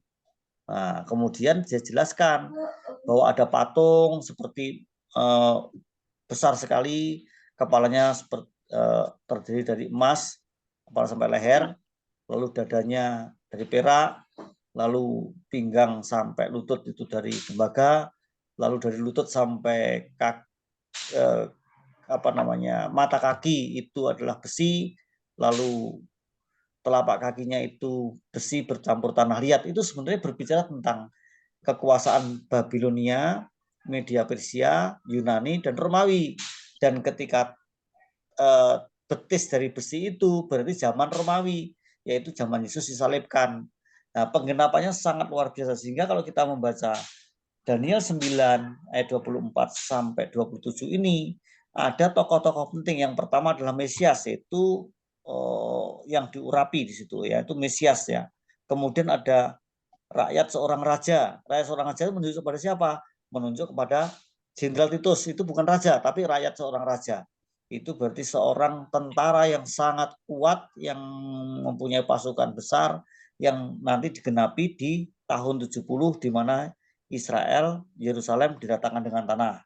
Lalu di situ ada raja itu menunjuk pada antikris, yaitu pembinasa keji. Jadi begitu luar biasanya Alkitab ini, sehingga satu sama lain tidak bisa dipisahkan. Kalau kita membaca kitab Wahyu, kita mengingat kitab Daniel. Kita membaca kitab Daniel, kita mengingat Injil Matius, khotbah Yesus di akhir zaman. Jadi sekali lagi bahwa tribulasi itu belum terjadi. Tapi Paulus menyebut dengan istilah masa kesukaran besar. Akan datang masa yang sukar, manusia akan mengasihi dirinya sendiri dan menjadi hamba uang. Dan seterusnya. Itu di 2 Timotius 3 ayat 5, ayat 1 sampai ayat 5. Jadi tribulasi itu Maksud berapa lama? Disebut 7 masa. Dibagi menjadi 2. 3,5 tahun dan 3,5 tahun. Kenapa dibagi menjadi 2? Karena akan ada penghukuman-penghukuman yang sebenarnya sudah dilambangkan atau disebutkan dengan istilah meterai, sangkakala, dan cawan tadi. Itu di masa tribulasi ya. Begitu. Kalau kita lihat chart, coba kita lihat chart kembali. Mungkin Bu Joli bisa tampilkan juga, bisa tidak, nanti dibagi aja PPT-nya. Nah, terus Bu. Di bawah ya. Ini. Yang chart Bu, yang garis waktu. Ini kan? Ya, tolong di slideshow. Buka ini. Sorry Pak. Mana tadi? Oh ini. Saya kalau ngomong wah, panjang lebar nanti malah lupa. Tapi kita setidaknya jadi ngerti nih. Nah, dengan ini kita jadi tahu. Nah, ini. Jadi apa yang dikatakan oleh Daniel sebagai bentuk nubuatan itu digenapi sudah sebagian, yang sebagian belum, khususnya yang masa sukar ini. Karena ini tujuannya untuk mengurapi yang Maha Kudus, itu berarti Yesus datang sebagai Mesias dan menginjakkan kakinya di bumi. Kalau menurut Alkitab berarti di Bukit Sion ya. Gitu. Kalau menurut garis waktu ini rapture itu di mana ya Pak ya? Nah, rapture itu akan sangat sukar bagi orang Kristen untuk menafsir. Karena rapture itu bukan berarti pengangkatan bareng-bareng itu enggak sebenarnya. Oh. Itu sebelum masa kesukaran. Itu berarti bisa dibilang pre-tribulasi atau bagaimana Pak? Betul. Jadi kalau kita belajar eskatologi atau akhir zaman itu kan ada tiga konsep, dan 3 konsep ini dihasilkan dari para penafsir. Yang pertama yaitu pre-tribulation. Yang kedua mid-tribulation. Pre-tribulation, mid-tribulation, kemudian post-tribulation. Itu percaya bahwa gereja diangkat di awal, itu pre-tribulation. Pre-tribulasi itu diangkat di awal dari masa kesukaran. Ada yang percaya bahwa gereja akan diangkat di pertengahan. Ada juga yang percaya bahwa gereja diangkat di akhir dari masa kesukaran besar atau masa tribulasi. Nah, ini ada di dalam pre-millennial. Ya, yang saya sebut pre-tribulasi, mid-tribulasi, post-tribulasi itu ada di satu konsep namanya pre-millennial. Percaya bahwa gereja akan diangkat sebelum masa tribulasi, pertengahan masa tribulasi, atau di akhir tribulasi. Itu. Tapi ada konsep yang lain, yaitu amilenial. A itu tidak, milenial itu berarti 1000. Berarti ada yang percaya bahwa sesungguhnya tidak akan ada kerajaan 1000 tahun. Kerajaan 1000 tahun itu adanya di hati orang percaya, itu damai sejahtera. Yang sudah diberikan sejak kita mengalami kelahiran baru. Jadi 1000 tahun yang disebutkan dalam kitab Wahyu itu bukan benar-benar 1000 tahun matematis, tetapi itu lambang betapa panjangnya waktu itu, di mana Kristus memerintah begitu sampai langit dan bumi baru itu. Jadi 1000 tahun itu bukan langit dan bumi baru ya Pak ya? Iya, itu yang percaya itu kan sebagian aja Bu, sebagian orang Kristen. Itu amilenial atau premilenial. Premilenial, kemudian ada amilenial, kemudian yang lain lagi adalah postmilenial. Postmilenial itu percaya bahwa gereja akan diangkat setelah kerajaan 1000 tahun. Yaitu di akhir dari kerajaan 1000 tahun. Nah, itu tafsiran-tafsiran semuanya. Memang agak susah untuk belajar eskatologi, tapi kalau kita membaca kitab Wahyu, maka kita makin ngerti. Ya, membaca kitab Wahyu itu seperti orang yang sedang membuat gambar atau mengumpulkan puzzle, kemudian membentuk satu gambar yang jelas. Nah, puzzle-nya di mana? Tersebar di seluruh Alkitab. Ada kitab Daniel, ada kitab Matius, kemudian kitab Wahyu sendiri, lalu ada juga yang paling banyak itu Daniel sih, yang paling banyak. Ada Yeskiel dan sebagainya. Mungkin penjelasan saya agak sulit ditangkap ya, tapi setidaknya dengan gambar itu kita menjadi jelas ya Bu ya. Jadi masa tribulasi itu ada di 70 minggu Daniel yang tadi ayat 24 sampai 27 pasal 9 tadi. Jadi masa itu berarti minggu bilangnya ya. Masa itu Ya. minggu. Gimana? Masa 7 masa itu berarti 7 minggu ya. 70 minggu. Oh ya. 7 tahun itu, 70 minggu itu 7 tahun. Oh, 70 minggu itu sama dengan 70 tahun. Iya, 7 tahun, bukan 70 tahun, 7 tahun.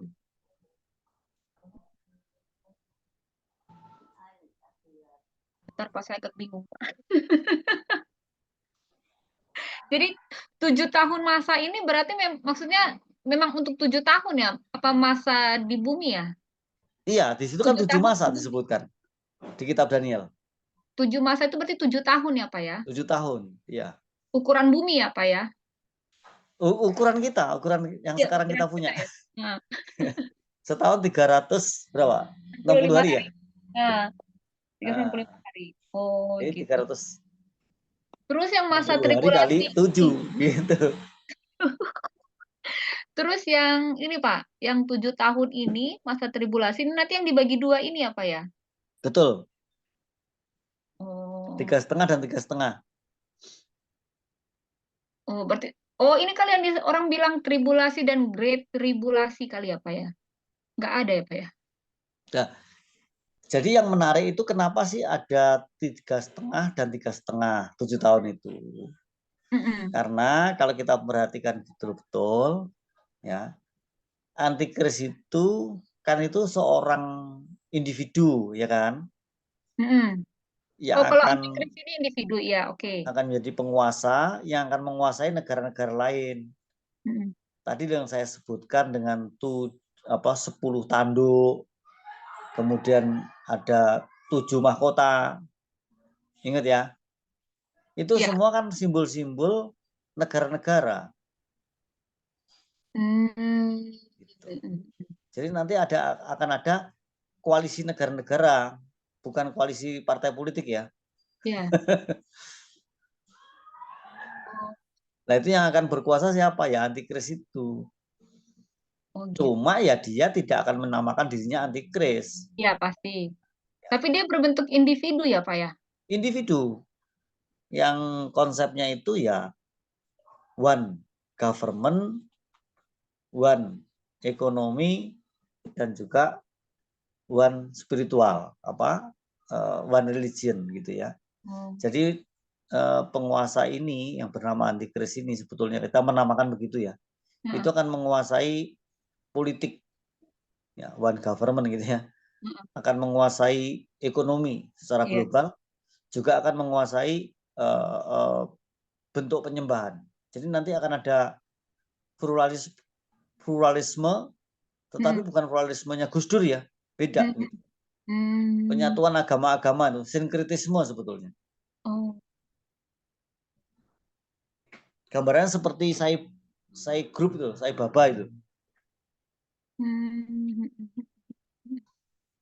Enggak sih Pak, saya ada pernah dengar rumor katanya seperti yang Bapak bilang nanti ada penyatuan dari berbagai negara dipimpin satu orang, itu katanya UN sih Pak. Bisa jadi. Tetapi kalau menurut Alkitab itu Romawi tetap berperan penting. Oh oke. Ya. Itu juga salah satu rumor yang saya dengar sih Pak. Romawi berperan penting. Romawi sama UN. Ya. sangat menarik kan, Romawi itu kan dilambangkan dari betis dari besi tadi loh Bu, yang sangat kuat. Tetapi telapak kakinya itu kan dari tanah liat dan besi itu kan belum terjadi. Telapak kaki dari patung penglihatan mimpinya Nebukadnezar itu loh. Iya. Nah kalau kita lihat gambar yang kemarin, nggak tahu itu masih ada nggak Bu Joli? Gimana Pak? Gambar yang kemarin itu kan ada ya Bu ya? Bentar saya cari. Gambar patung. Oh, gambar patung Nebukadnezar ya? Iya.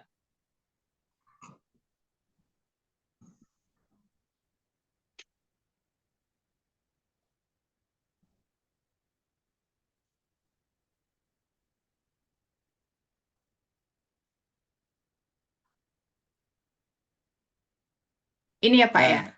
Coba itu slide show Bu, supaya kita mempunyai gambaran. Karena memang sulit, kalau cuma diomong sulit ini. Ya, itu di slide show coba. Nah coba, nah lihat ya. Di situ ada kepala dari emas, itu Babilonia, kan sudah terjadi. Media Persia juga sudah terjadi, Yunani sudah terjadi. Lambang-lambang binatang-binatang yang ada di situ sudah diungkap oleh Daniel. Ya, jadi Daniel itu di samping dia harus memberikan makna mimpi Nebukadnezar, dia sendiri juga mendapat penglihatan. Contohnya ini nih, singa yang punya sayap, itu kan lambangnya Nebukadnezar, ya kan? Kemudian media Persia itu beruang yang sangat kuat. Kemudian Yunani, macan tutul. Lalu di bawahnya itu Daniel 8 itu domba atau kambing gitu ya, yang mempunyai 4 tanduk. Itu berbicara tentang jenderal-jenderal Yunani yang jadi penguasa negara itu pecah kan. Satu tanduk kemudian pecah jadi 4. Nah kemudian Romawi, nah ini zaman Yesus nih. Itu seperti mendapat penglihatan di pasal 7, itu seperti binatang yang kayak barongan gitu ya. Tapi giginya dari besi yang sangat kuat, yang akan meremukkan siapapun yang berhadapan dengan dia. Itu berbicara Romawi pada zaman Jenderal Titus itu, zaman Kaisar Agustus itu, dan sebelumnya. Gitu. Sampai Kalau di zaman Mesir itu nggak ada ya disebutin ya Pak? Ya. Kan ada Sphinx zaman Mesir. Zaman Mesir yang binatang-binatangnya kan juga banyak lambangnya kan. Nah, Mesir itu sebelum penglihatan ini, sebelum mimpi Nebukadnezar. Oh. Ada 2 negara bahkan sebelumnya, ada Asyur, kemudian Mesir. Makanya Yeskiel menyebutnya dengan istilah kerajaan ke-8. Antikris itu kerajaan ke-8. Loh ini kan cuma 6, iya kan? Loh ke-8 yang 8 yang mana? Gitu kan? Nah, itu menyangkut Asyur dan Mesir. Makanya kan kita kan agak bingung ya. Karena ini hanya melihat Daniel ini nih. Daniel 2, Daniel 7, Daniel 8. Lah wahyu itu cuma diberikan sedikit aja. Yang tadi itu 10 tanduk, 7 mahkota, itu seperti ini nih. Coba Bu diklik Bu, yang kitab wahyunya ini. Diklik aja, nanti keluar. Ini yang belum kita baca ya, pasal 13 ya. Ini tuh. Belum Pak. Oh. Nah, ini nih penglihatannya nih. Tapi di pasal 12 sudah mulai disebut. Ini penglihatannya Rasul Yohanes nih. Nah, itu ternyata penggenapannya nanti di sini. Coba diklik. Nanti masuk ke situ. Nah, itu ini kaki, telapak kaki dari tanah liat dan besi campur. Sebagian rapuh, sebagian kuat. Jadi antikris itu nanti sebagian rapuh, sebagian kuat. Dan semuanya ini akan dikalahkan oleh Kristus. Dengan penglihatan, Daniel melihat bahwa akan ada batu yang terungkit dari tempat yang bukan oleh tangan manusia, kemudian akan menimpuk telapak kaki ini kemudian akan hancur, lalu patungnya seluruhnya hancur. Dan batu yang menghancurkan tadi itu akan menjadi besar dan memenuhi seluruh bumi. Ini bersimbol tentang Mesias, yaitu Kristus. Oh, bentar Pak. Jadi yang penglihatannya si Daniel tentang Nebukadnezar ini, patung ini bukan untuk pada zaman itu, tapi untuk zaman yang ini ya, yang apa namanya, yang akan datang ya, tentang yang. Nah, yang akan datang kan cuma telapak kaki aja, Bu. Yang ini sudah terjadi. Babilonia, Media Persia, Yunani, Romawi sudah terjadi kan? Tapi yang telapak kaki kan belum. Loh, oh, saya kira selama ini patung ini untuk di zaman itu aja, Pak. Ternyata masih berlanjut sampai sekarang ya. Masih berlanjut. Penglihatannya. Makanya harus Yesus mengatakan perhatikan apa yang dikatakan oleh Nabi Daniel. Oh alah. Oh iya Pak. Oke, Ini telapak kaki ini kan disebut di sini kita tulis dengan Romawi yang diperbarui kan. Dan kemudian berikutnya itu Yunani yang bangkit kembali. Jadi Yunani nanti akan hancur, tapi akan bangkit lagi. Itu. Nah, Wahyu itu cuma di sini nih posisinya nih Bu nih. Jadi berarti tinggal di kakinya ini aja ya Pak ya? Ya, betul. Dari telapak kaki itu. Perhatikan bahwa sekarang ini walaupun ya Roma itu bukan negara adikuasa, tapi pengaruhnya masih seluruh dunia loh Bu. Sampai sekarang. Apa karena kiblat kekristenan di situ ya Pak? Ya Katoliknya, bukan? Ya, betul. Nanti kalau sudah baca sampai pasal 21 dan 22, nanti yang ini menjadi jelas nih yang saya gambar di sini. Iya. Enggak, saya selama ini hanya mengirakan penglihatan Daniel soal ini tuh selesai di saat itu aja. Saya enggak mengira kalau itu maksudnya masih berlangsung sampai sekarang. Masih berlangsung, makanya di sini kan di deskripsi yang terakhir itu kan pemerintahan kekal Allah yang mengakhiri kerajaan-kerajaan sebelumnya. Gunung yang memenuhi bumi itu kan batu yang terungkit tadi itu loh Bu. Iya, yang terungkit. Iya. Nah, ini pemerintahan kekal Allah, lalu kekuasaan tanduk kecil dihentikan. Kekuasaan tanduk kecil yang ini nih, yang Yunani yang dibangkit lagi ini nih akan dihentikan. Tanduk kecil ini kan lambangnya antikris kan. Oh. Oke, lalu binatang yang dihancurkan itu adalah kerajaan-kerajaan dunia ini. Artinya negara-negara dikuasa itu akan dihancurkan. Oleh siapa? Oleh Kristus. Nah, yang saya gambar di sini ini, yang saya tentukan di sini ini, baru satu konsep, Bu. Lihat di bawah itu. Perjanjian lama, perjanjian baru, kita ada di sini, lalu ada rapture, ada masa tribulasi, kemudian kerajaan 1000 tahun kan? Iya. Nah, ini baru satu penafsiran yang namanya premilenial atau dispensasional. Tapi jangan lupa bahwa gereja-gereja ini ada yang menafsir, ada yang punya konsep amilenial maupun postmilenial. Gitu. Ini nggak mutlak benar ya. Kalau perang Armageddon ini sama maksudnya dengan second coming atau gimana Pak? Ya, jadi tadi yang pasal 19 itu kan sudah saya tampilkan ya. Itu berbicara kedatangan Kristus kedua kali atau second coming.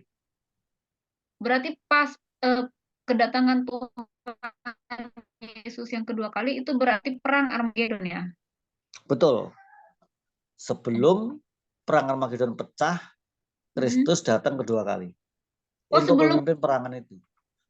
Oh, sebelum perang Tuhan Yesus datang untuk memimpin perang Armageddon. Berarti Armageddon itu perang antara iblis dengan pengikut Kristus ya, dengan malaikat ya? Betul, betul sekali.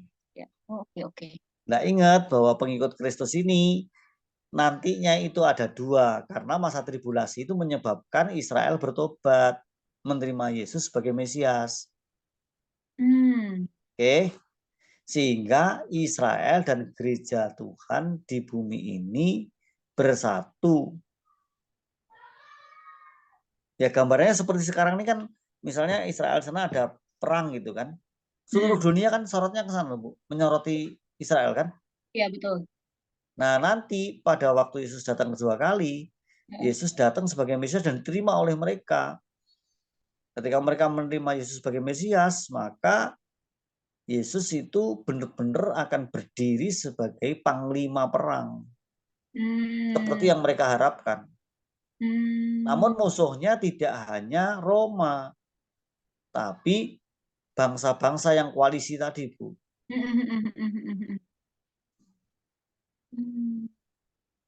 Jadi nanti eh, eh, eh, Israel tuh yang berperang dengan Roma atau dengan yang dengan koalisi bangsa-bangsa gitu ya, Pak ya? Koalisi bangsa-bangsa, Bu. Koalisi bangsa-bangsa, iya. Israel nanti yang berperang dengan mereka. Iya, contohnya gini deh. Sekarang ini misalnya Israel lagi perang sama Hamas. Ya kan? Iya. Kan ada sebagian bangsa yang pro Israel. Betul? Iya. Ada bangsa-bangsa lain juga yang pro Hamas kan. Iya. Padahal mereka tahu bahwa Hamas itu teroris gitu kan. Tapi mereka kenapa pro? Apa yang memotivasi mereka? Contohnya Rusia. Iya. Ya, kenapa? Apa yang memotivasi? Karena sebenarnya di balik semua keberpihakan itu adalah hal spiritual. Intinya mereka itu melawan ketuhanan. Melawan ketuhanan Yesus. Karena Rusia komunis gitu ya, Pak ya? Iya, makanya betul-betul nyata loh, Bu. Suatu hari nanti, ya mudah-mudahan kita masih hidup atau sudah diangkat, ya tidak tahu ya. Tapi kalau itu terjadi, kita akan melihat satu berita yang setiap hari mengerikan. Tapi orang percaya jangan khawatir, karena orang percaya kan tetap diselamatkan secara rohani. Walaupun kita mengalami kematian jasmani, tapi kan rohnya kan selamat. Ya, ya, Pak. Oke, mungkin ada yang mau bertanya, Ibu Lorita, Ibu DP. Sudah banyak yang turun tuh, tinggal 17 orang. Mungkin karena berat kali ya, Pak. Pak Tim, saya mau tanya tentang patung yang tadi, Pak. Patungnya yang dilihat Daniel. Ya. Itu kan kita ada di bagian kaki dengan 10 jari ya, Pak ya. Nah, saya pernah ikuti pembahasan yang mengatakan bahwa 10 jari kaki itu adalah 10 negara yang tergabung dalam masyarakat ekonomi Eropa. Betul nggak tuh, Pak, begitu? Ya, itu sekali lagi tafsir, Bu. Iya. Yang namanya tafsir itu apakah persis seperti itu? Bisa jadi iya, tapi bisa juga tidak. Tapi kalau berbicara tentang 10 jari, itu sebenarnya sudah diperjelas di penglihatan Daniel di pasal 7. Memang ada 10 tanduk, dan itu berbicara tentang 10 negara. Iya, 10 negara. Iya. Negara-negara Uni Eropa bisa. Saat bisa ini juga belum Rusia lengkap gitu kan. Saat ini belum lengkap 10 katanya karena Turki belum bergabung. Ya. Iya, saya pernah dengar begitu juga, Bu Lorita. Iya. Oh, iya. Ya, saat ini Yunani kan sedang kolaps ya, Pak. Nah, artinya betul ambruk sekali. secara ekonomi. Nah, tadi kan digambarkan Yunani bangkit kembali. Berarti tanda-tandanya kita bisa lihat dari situ, Pak. Ketika Yunani mulai bangkit, nah itu berarti waktunya udah deket gitu kali ya, Pak. Gini, kita harus ngerti bahwa kebangkrutan suatu bangsa atau negara itu pasti mulai dengan dua hal. Krisis ekonomi dan krisis politik. Betul ya? Kalau krisis ekonomi dan krisis politik ini terjadi, maka negara itu pasti bangkrut. Seperti kita dulu kan hampir tahun 98. Ya kan? Tapi kemudian melahirkan reformasi kan? Nah, gambarnya seperti itu tuh. Jatuh secara ekonomi dan politik, kemudian bangkit menjadi orde yang disebut reformasi. Demikian juga nanti di Yunani itu gitu. Kalau terjadi krisis ekonomi dan krisis politik menyatu, hancur, kemudian nanti akan muncul kekuatan baru dari negara itu. Makanya di sini disebutkan Yunani yang bangkit kembali. Iya. Waktu Yunani memerintah itu kan sangat cepat, yang Alexander the Great itu Pak ya, maksudnya Betul. sangat cepat, makanya digambarkan dengan hewan apa, macan tutul ya Pak ya. Iya. Nah, macan tutul itu kan hewan yang larinya paling cepat. Karena dia tubuhnya itu kayak kayak pegas. Jadi dia sangat cepat. Makanya dia di bagian pinggang dari patung, artinya masa pemerintahannya hanya sebentar, tetapi sangat cepat perkembangannya. Nah, apakah nanti di akhir zaman ini Yunani bangkit dengan perkembangan yang sangat cepat, tapi dia memerintah hanya sebentar? Yang tadi 7 tahun, kemudian 3,5 tahunnya masa aniaya besar, begitu mungkin Pak ya? Iya. Jadi kalau kita lihat Yunani itu bukan macan tutul aja, Bu, tapi macan tutul yang bersayap. Nah, ditambah ada sayapnya, Iya. sangat cepat sekali ya. Sekarang ini kan ada teknologi nano, jadi cepat sekali, ada AI, ya kan? Yunani ini kan disebut pusat ilmu pengetahuan juga bisa. Jadi yang disebut pusat ilmu pengetahuan itu bukan hanya Tiongkok, tapi Yunani. Perhatikan bahwa di alfabetnya Yunani itu kan alfa sampai omega kan. Jadi kalau kita lihat simbol-simbol kimia, simbol-simbol ilmiah itu menggunakan huruf-huruf Yunani. Dan berarti kita tidak bisa menganggap remeh, dan bahkan bahasa Yunani dipakai oleh Tuhan untuk menuliskan perjanjian baru. Iya. Bahkan menerjemahkan perjanjian lama ke dalam bahasa Yunani namanya Septuaginta. Jadi Yunani itu menjadi bagian penting dalam rencana Allah. Betul.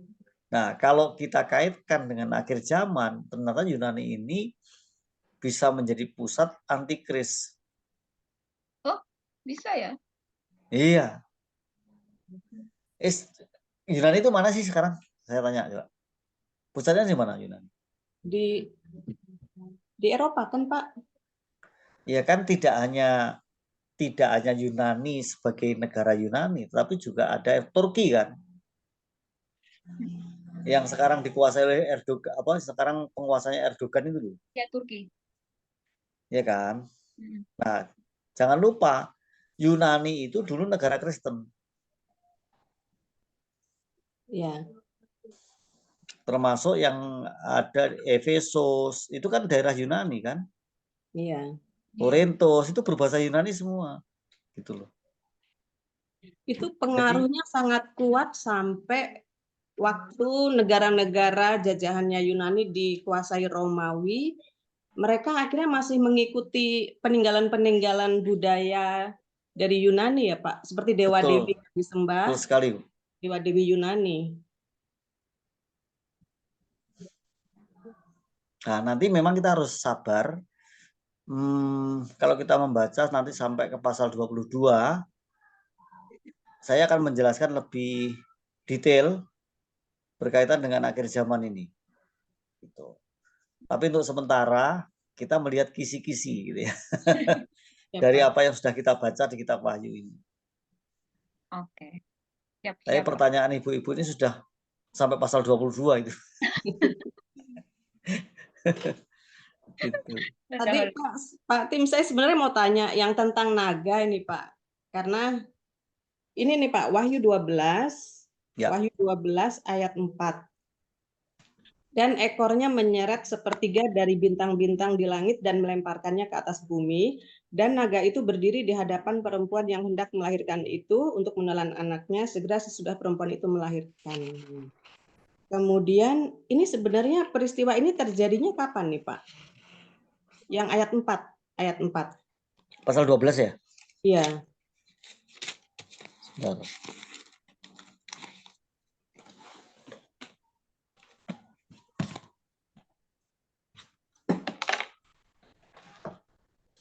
Pasal 12 ayat 4. Oke, Bu. Yang ditanyakan apanya, Bu? Itu waktu terjadinya pada saat kapan itu? Ketika ekornya menyeret sepertiga bintang di langit dan melemparkannya ke atas bumi. Kemudian ini ada lagi ayat yang ke-9. Dan naga besar itu si ular tua yang disebut iblis atau Satan yang menyesatkan seluruh dunia dilemparkan ke bawah. Ia dilemparkan ke bumi bersama dengan malaikat-malaikat. Berarti ini sama kan maksudnya Pak ya? Ayat 4 dan 9. Waktunya sama. Beda, Bu. Beda. Kalau yang ayat 4 tadi, itu berbicara yang sudah terjadi bahkan sebelum penciptaan. Oh. Kan penghulu malaikat ini yang kita sebut biasanya dengan istilah Lucifer itu kan. Itu kan memberontaknya itu kan sebelum penciptaan hari pertama toh. Iya, iya. Kalau kita melihat kitab Kejadian, memang tidak dijelaskan. Pada mulanya Allah menciptakan langit dan bumi kan. Bumi itu belum gelap gulita dan belum berbentuk. Sebenarnya kata gelap gulita itu merupakan peristiwa Tuhan melemparkan naga besar ini ke bumi. Gitu loh. Jadi sebelum hari pertama itu. Itu kalau di dalam dunia teologi namanya teori gap. Antara ayat 1 dan ayat 2 itu ada bentangan waktu yang tidak terhingga. Jadi ketika Lucifer atau iblis itu sebelumnya namanya bukan iblis katakanlah begitu ya, memberontak kepada Allah, itu kemudian dilempar ke bumi kan. Jadi yang pertama-tama memberontak itu karena kesombongannya itu bukan manusia, tetapi iblis. Jadi yang pertama-tama jatuh dalam dosa itu iblis sebetulnya, bukan manusia. Nah, makanya dilempar ke bumi, kemudian menyeret sepertiga dari jumlah malaikat yang merupakan apa namanya? Gampangnya dia komandannya gitu, Bu. Pasukannya dia gitu. Sepertiga dari jumlah malaikat. Jadi besar sekali jumlahnya. Gitu. Itu sudah terjadi. Makanya kemudian dia bertengger di pohon di pohon itu kan, di Taman Eden kan. Yang baik dan yang jahat ya. Lalu yang di pasal ayat 9 itu beda. Peristiwanya yang akan datang, Bu. Ketika dia ditangkap oleh Mikael. Ya kan? Iya. Sekarang kan masih berkeliaran tuh. Iya, Pak. Ya, nanti akan ditangkap, kemudian dipenjarakan. Oke. Itu nanti, bukan sekarang. Sekarang masih berkeliaran tuh. Ada di berbagai tempat, termasuk di parlemen, di eksekutif.